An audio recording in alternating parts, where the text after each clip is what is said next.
Le attività subacquee che si svolgono nel mondo, i metodi, gli addestramenti, le scoperte, le tecnologie saranno affrontate questo fine settimana nella rassegna Mare Nord-Est. Attività che nel panorama mondiale sono relativamente recenti, avendo avuto una forte spinta nel secondo dopoguerra. Paolo Ferraro, presidente dell'Accademia Internazionale di Scienze e Tecniche Subacquee, ripercorre l'inizio di questa spinta all'esplorazione sottomarina, tema che viene affrontato nella 3 giorni di rassegna. In 70 anni gli sviluppi si sono fatti, ci sono stati.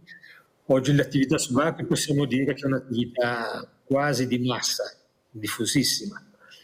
Quindi si può andare sott'acqua, come ho detto all'inizio, con una maschera e un boccaglio, si può andare con le bombole, si possono fare versioni tecniche molto impegnative a centinaia di metri di profondità. Al giorno d'oggi, prosegue Ferraro, è quasi banale affermare che bastano maschere e pinne per avere già un'idea di cosa ci sia sotto la superficie, un mondo interconnesso dove le scelte prese fuori dall'acqua hanno molto spesso un collegamento diretto con ciò che sta sotto.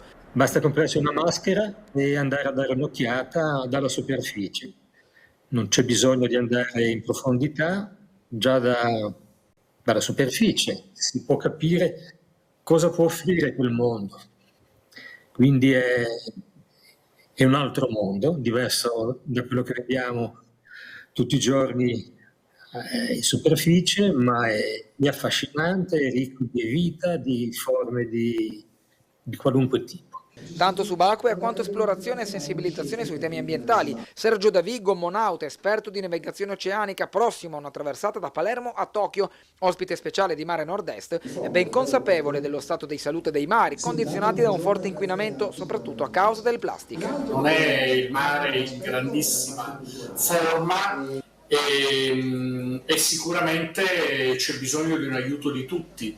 È fondamentale purtroppo le microplastiche che si sono creati dagli anni 60 in poi, che hanno letteralmente invaso i nostri mari, le nostre spiagge, le cicche di sigarette, tutto quello insomma che circonda non solo il mare ma le città, che poi viene scaricato a mare. Chi vive inquina, c'è poco da fare.